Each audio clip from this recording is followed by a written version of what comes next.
Senator Rodante Dante Marcoleta!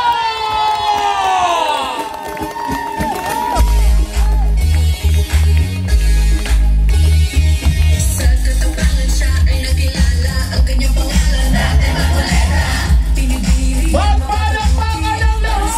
mas nagarami, katotohanan ang sinasabi. Marcoleta laban sa mga mapangapili, papapinas sa mali si Marcoleta. Ipaglalaban ang kapakanan ng masa. Huwag ka wala ko Marcoleta ang pag-asa. Hey Marcoleta, dapat na talino ang tinis ng dati. Magandang gabi po sa ating lahat. Maraming salamat po sa Team Ninong mula sa ating Vice Mayor Ninong de la Cruz na ngayon ay tumatakbo bilang congressman ng Long District ng Malabon. Ang kanyang mga kasama, si Konsehal Dado Cunanan, na alam pong tumatakbong Vice Mayor ng siyudad ng Malabon, at si Rom Cunanan, na kagawad ng Barangay Potrero na tumatakbo namang konsehal ng bayan. Pinasasalamatan ko rin po yung aking mga kasama, yung Marcoleta for Senator Movement na nandito rin po ngayon.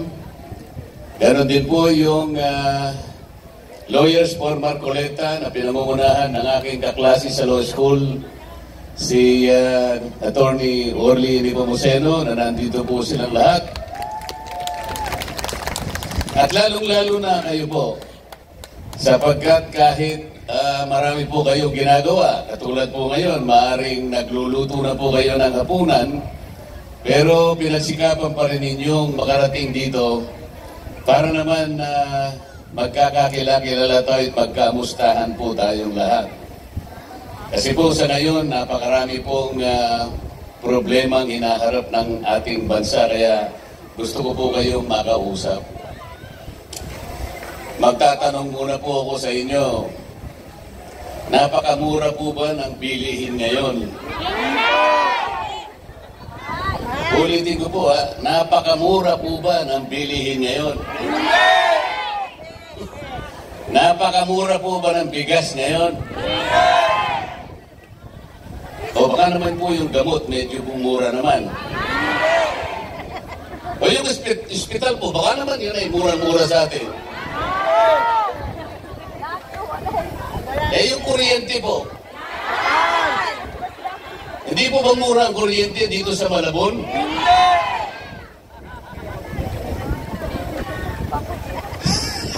Wala na po bang mura?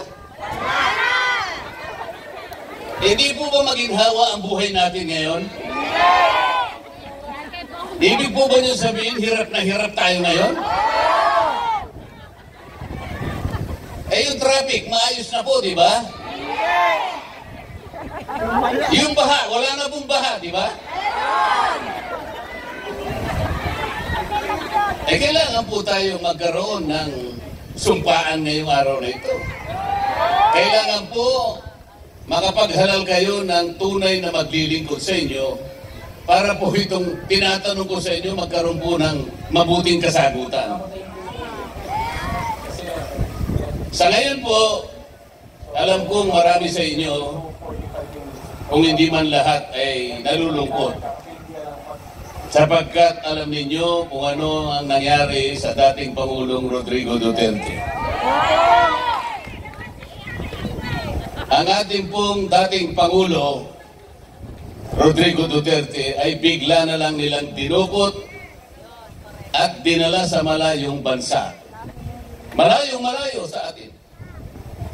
At doon, siya po ay sapilitang uusigin at hahatulan ng isang hukuman na hindi natin kinikilala. Yan po ang problema. Yun pong mga senador na nasa kabilang team, alam naman po rin kung anong team yung sinasabi ko. Kami po kasi, ako kasama ko doon sa Team Suka. Alam po ba ninyo yung Team Suka? PDP laban. Team Suka laban sa Team Sumpa. Kung hindi ba naman, lahat nga po ng problema ay inabot na natin. Pagkatapos maglalakas pa sila ng loob na lalapit na muli sa inyo sa kabila ng maraming panahong ginugol nila, pabalik-balik sila sa Senado. Bakit ganito pa rin? Sa bawat tanong ko sa inyo kanina, ang sagot nyo ay puro hindi. O ay talaga pong ganyan ang problema. Yung Team Sumpa, kahit kailan ay hindi na nila magagamot ang problema ang sinasabi natin sa inyo. Bakit? Sila po ay may kinalaman din sa pag-i-impeach sa Vice President. Gusto po nilang tanggalin ang ating Vice Presidente. Gusto nyo bang matanggal ang Vice President? Ang Vice President po natin ay inihalal ng mahigit 32 milyong Pilipino. Yung pagkakahalal niyang yun ay kayo po ang nagbigay ng kapangyarihan. Bakit ngayon bigla na lamang nilang tatanggalin nang hindi man lang kayo kinonsulta? Kayo po ang naghalal sa kanya. Ngayon po, yung inyong mga representatives sa Kongreso, hindi man lang nila kayo kinausap, hindi man lang nila kayo tinanong kung yung gagawin nila na pagtatanggal sa kanya, ay meron kayong pagsakayo. Kayo po bilang mamamayan ng ating bansa, kayo ang merong tunay na boses sa mga bagay na ganyan. Hindi po pwedeng basta na lang gagawa ng ganun nang wala kayong kinalaman. Hindi po. Kailangan malaman po ninyo ito. Ngayon po, naghihintay na lang sila ng panahon na kapag sila, yung team na yon, yung kabila, kapag sila po ay nanalo, tsak na tsak, maniwala po kayo sa akin, pag sila ay nanalo at nakakuha ng maraming bilang sa kanilang panig, tanggal ang Vice President. Paano natin mapipigilan yan? Iboto po ninyo, PDP laban. Sigurado, pipigilan po natin yan. Pipigilan natin yan. At pagkatapos po, ang gagawin ng PDP laban, kailangan maibalik si Pangulong Digong dito sa ating bansa sa lalong madaling panahon.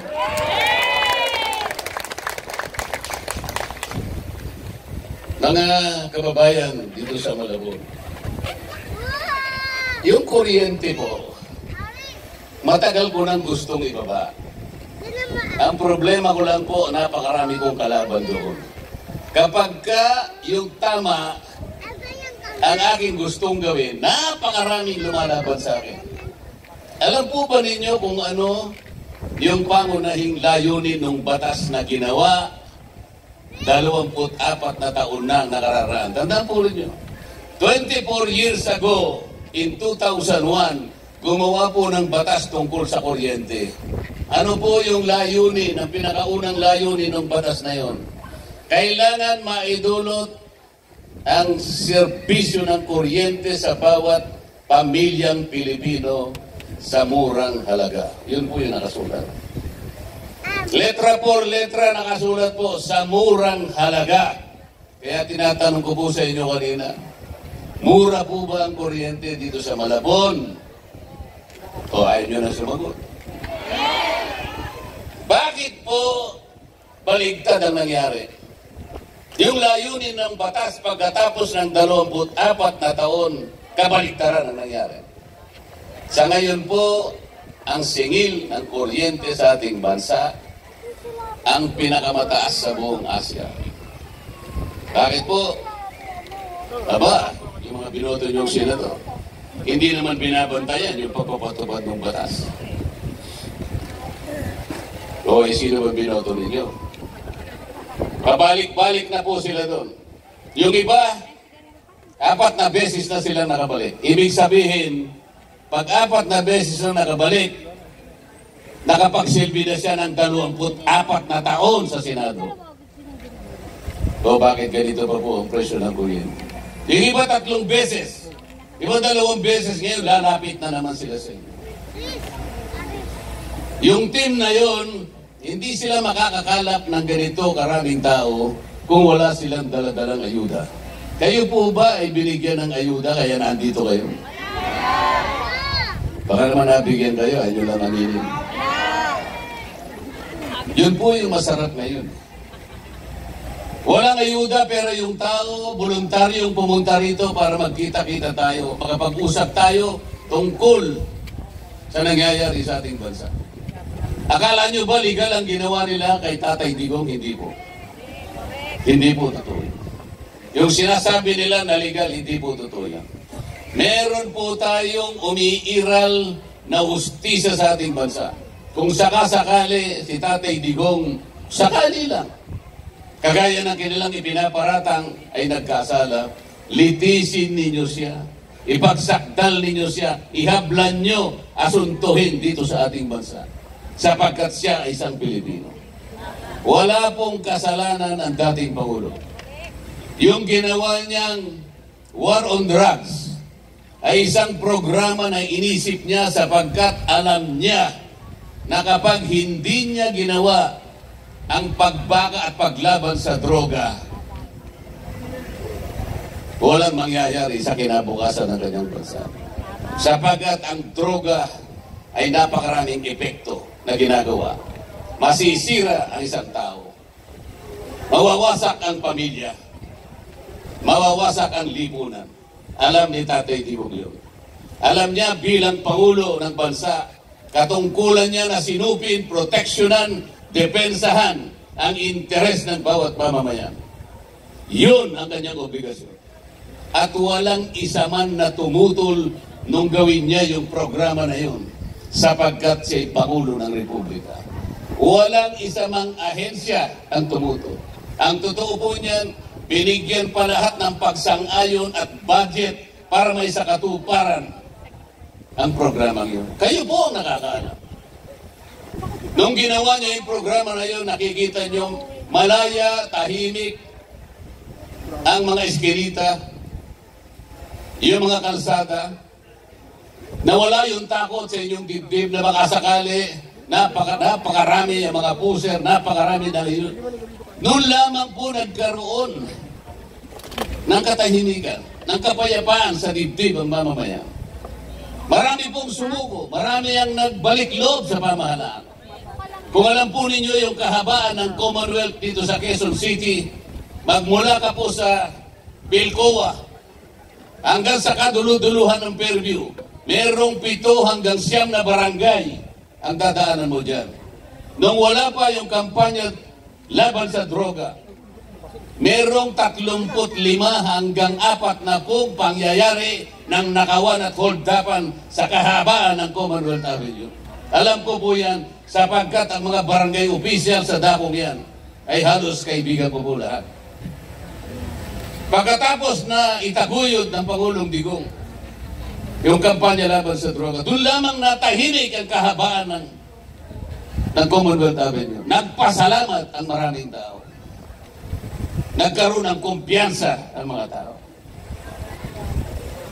Ngayon po, dinala siya sa Netherlands. Isang hukuman na walang jurisdiction sa ating bansa sapagkat kumalas na tayo bilang kasaping bansa dun sa Rome Statute na kanilang ipinagmamalaki. Bakit siya hatulan ngayon? Sa harap ng pangyayari na umiiral at gumagana ang ating justisya para nilang sinampal ang lahat ng hukuman dito sa ating bansa. Para nilang sinampal lahat ang mga piskalya dito sa ating bansa. Sapagkat sila ang uusig at hahatol sa isang Pilipino na walang kasalanan. Alam po ba niyo ang ating national hero, si Dr. Jose Rizal? Ang umusig dyan at humatol, mga Kastila. Pero nung panahon na yun, ang ating bansa ay nasa ilalim ng pananakop ng Espanya. Tanggap natin yun. Pero ngayon, ang ating bansa ay isang bansang malaya, nagsasarili. Wala tayo sa pamamahala ng ibang bansa. Wala tayo sa pamamahala ng Netherlands. Bakit ang hukuman na ito ang hahatol sa isang Pilipino? Paano matatanggap ng isang Pilipino? Ang pinakamasakit pa po, kapwa niya Pilipino ang nagkanulo sa kanya. Tingnan po ninyo, yung presidente ng Russia, Vladimir Putin, meron din pong warrant of arrest na inisyu ang ICC, na ipinadaan sa Interpol. Meron din po. Nauna pa nga yung warrant of arrest ni Vladimir Putin kaysa kay Pangulong Digong. Meron din pong naunang warrant of arrest ang presidente ng Israel, Benjamin Netanyahu. Dinala rin sa Interpol. Bakit hindi po mahuli-huli ang presidente ng Russia, Vladimir Putin? Bakit hindi rin po nahuhuli si Benjamin Netanyahu, presidente ng Israel? Samantalang itong dalawang leaders na to ang pumatay ng libo-libong tao sa pamamagitan ng gyera. Ang Russia, giniyera niya ang Ukraine. Yung missile, wala pong pinipili yan. Kahit pag sumabog yan, mga bata, eskwela, ospital, kahit sino tatamagan ng missile. Yun po yung crime against humanity. Ganon din po sa Israel. Pasabog dito, pasabog doon. Laban sa kanilang kalaban na kung tawagin ay Hamas. Kahit sino. Bata, matanda, babae, lalaki. Sino man ang tamaan ng mga missile na yan. Walang sinisino. Crime against humanity. Yun ba ang ginawa ng Pangulong Duterte? Hindi po. Ang Pangulong Duterte, dinirekta niya yung programa niya sa mga kalaban ng lipunan, sa kalaban ng gobyerno, yung sumisira, yung mga anay ng lipunan, na pilit sinisira ang ating mga pamilya, ang ating pamahalaan. Kung sakali man pong may napatay, talaga pong ganun. Ngunit yun ay isang legitimate na programa na inisip niya sapagkat alam niya, responsibilidad niya na sinupin, depensahan, proteksyonan ang mamamayan ng kanyang bansa. Ito ang sinapit niya. Alam po niya kung nasaan yung ICC? Yung ICC na tinatawag na International... Ano na pangalan niya? Gusto ko ng International Criminal Court. Yun po ay nakabase sa Netherlands. Ang Netherlands po ang pinamumugaran ng mga komunista na kanilang sinusuportahan, ipinagtatanggol na hanggang ngayon ay kanilang sinisinop sa kanilang bansa. Hindi natin mapabalik dito yung mga komunistang kalaban ng ating bansa sapagkat sila'y namumugad doon sa Netherlands. Baligtad ang nangyari. Ang ating Pangulo na lumalaban sa komunista ay siya ngayon ang dinala sa Netherlands. Tingnan po ninyo ang kabalintunaan nangyayari sa ating bansa. Kaya kahit humaba po ang aking pagkukwento sa inyo, baliwala po sa akin yun. Basta't malaman lang po ninyo kung anong nangyayari sa ating bansa. Para ganun ay huwag kayong madaya, huwag kayong mailigaw ng konting ayudang binibigay ng kabilang team. Huwag kayong pasisilaw. Kung sakaling bibigyan nila kayo, ang payo namin, kunin po ninyo. Sapagkat yun ay pera ninyo, hindi nila pera yun. Hindi nanggaling sa bulsa nila yung mga ayudang ibibigay sa inyo. Hindi po. Pera po ng bayan yun. Nagpapanggap lang sila na kunwari galing sa bulsa para silawin nila kayo. Huwag kayong masisilaw. Tanggapin ninyo. Huwag kayong magpapasalamat sa kanila. Alam na po nyo ang gagawin nyo. Pagkatanggap nun, bumili po kayo ng inyong kakailangan. Kalimutan nyo na silang lahat. Sa araw ng botohan, alam na po ninyo yung Team Suka. Yung Team Suka po may asim. Katulad po ninyo na may asim pa. Iboto nyo po kung po pwede lahat ng kandidato ng PDP Laban sapagkat kailangan po natin ng bilang. Kapag ka po marami silang bilang, yung team na yon, sa susunod po na Kongreso, tatanggalin nila ang Vice President. Kaya po nililinaw ko sa inyo, ang PDP Laban, ang team, ang may kakayahan para labanan ang maitim na balakin ng kabilang team. Huwag kayong maniniwala sa kanila. Wala silang sasabihin. Mangangako na naman sa inyo. Ano ipangangako nila sa inyo? Kasama sila kung bakit nagkaganito ang ating bansa. Nagkakawatak-watak na naman tayo. Malungkot na naman kayo. May galit kayo sa puso sa nangyari sa dating Pangulo. Hindi sana ganito. Dapat sana nagkakaisa na sana tayo bilang isang bansa. Sapagkat doon magmumula sa pagkakaisang yun. Para tayo bilang isang bansa ay sumulong, mabuhay ng marangal. Tingnan po nyo ang Senado ngayon. Kaya kailangan po kami makarating. Kailangan po nating ayusin ang kalidad ng Senado. Ang isang senador, kung talagang gagawin niya ang kanyang tungkulin, yung kapangyarihan na ibibigay ninyo, makakagawa siya ng ikabubuti ng kalagayan ng ating bansa. Ang problema, ilang ulit na silang bumalik. Napatunayan na ninyo kung ilang ulit na bumalik. Wala silang napatunayan, kundi ang nangyari sa ating bansa ngayon. Tandaan po ninyo yung mga tinanong ko sa inyo kanina. Ang sagot nyo ay puro hindi. Totoo naman po lahat yun. Sapagkat ang bigas po talaga ay napakataas na po. May nangako na 20 pesos. Natupad ba? O mangangako na naman sila sa inyo. Sana po, sana po. Eh talagang gamitin po natin ang boto. Huwag po niyong kakalimutan ang aking kaibigan Ninong de la Cruz.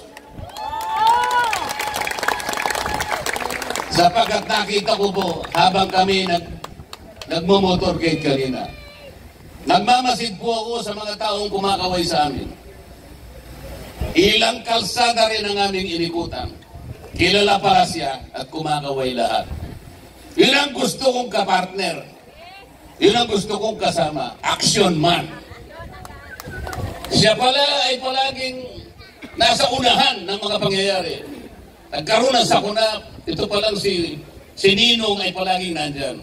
Siya pala ang may kagagawa kung bakit nagkaroon kayo ng 2 malasakit centers. Siya pala ang may kagagawa kung bakit nagkaroon kayo ng kauna-unang ospital dito sa Malabon City.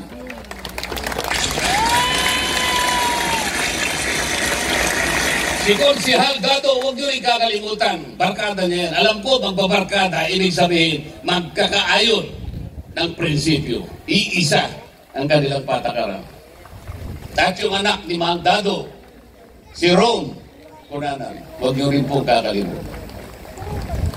Hindi ko po makakalimutan ng gabi ito na kahit gutom na kayo, wala kaming ibinigay na AIX, wala kaming binigay na tupad, wala kaming akap, at kung ano-ano pa. Ngunit nagpasensya kayo, nagsakripisyo kayo para pakinggan po ninyo ang isang Dante Marcoleta. Ilagay niyo po ako sa Senado para magkaroon naman ng konting kalidad ang Senado. Labanan po natin silang lahat. Ang Senado po ngayon, kung babalikan nyo sa kaisipan ninyo, tingnan nyo yung Senado. Meron kayo minihal na artista. May kengkoy, may boxing. Parang isang niluto, mga kababayan taga Malabon. Isang niluto na hindi natin malaman kung anong pangalan. Basta nyo na lang niluto. Pwede ba yun? Pag magluluto ka ng isang putahe, alam mo kung anong sahog gagamitin mo. Mapapaksiw man yan, sinigang, mechado, minudo, estopado, kare-kare, alam po ninyo kung ano ang pipiliin yung sahog para mailuto ninyo. Eh ngayon po yung Senado. Tingnan po nyo ngayon. Kaya nga po nagkagani-ganito ang bansa natin. Basta na lang ninyo niluto, may kasalanan din po kasi kayo eh. Basta nyo na lang niluto pagkatapos inihain po ninyo sa mesa. Ang sabi po ng mga taga Malabon City, Nanay, ano po ba itong niluto nyo ito? Ang sasabihin po ba niya, huwag nyo lang itanong kung ano basta kainin nyo. Hindi po po pwede yun. Mahirap po. Ito niluto po talaga, pero talagang hindi natin alam. Alangan nga pong kainin eh. Pero luto na po. Eh ano pong gagawin ni Dante Marcoleta? At ang kanyang mga kasama. Si Dante Marcoleta po, pag nandun na, siya po ang magiging magic sarap. Magkaroon man lang po ng lasa kahit papano. Sa umpisa. Ano po? At mula sa lasa na yan, tiyak, magkakaroon po tayo ng pag-asa. Number 38 po sa balota, Dante Marcoleta. Maraming salamat po at magandang gabi muli sa inyong lahat. Lungsod ng Malabon! Isang malakas na palakpakan para sa ating susunod na senador, Senator Dante Marcoleta!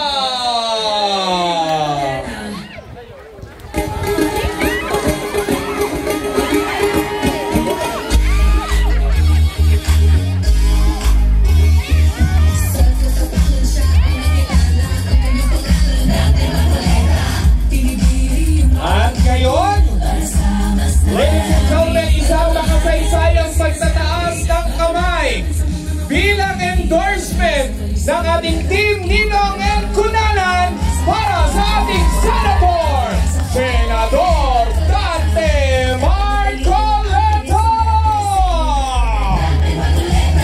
Lalaban para sa bayan, si Marcoleta ay walang inuurungan.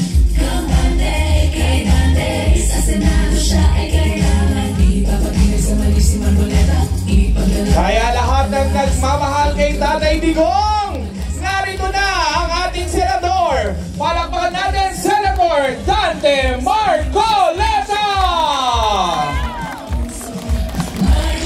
Duterte! Duterte! Duterte! Okay. At ngayon,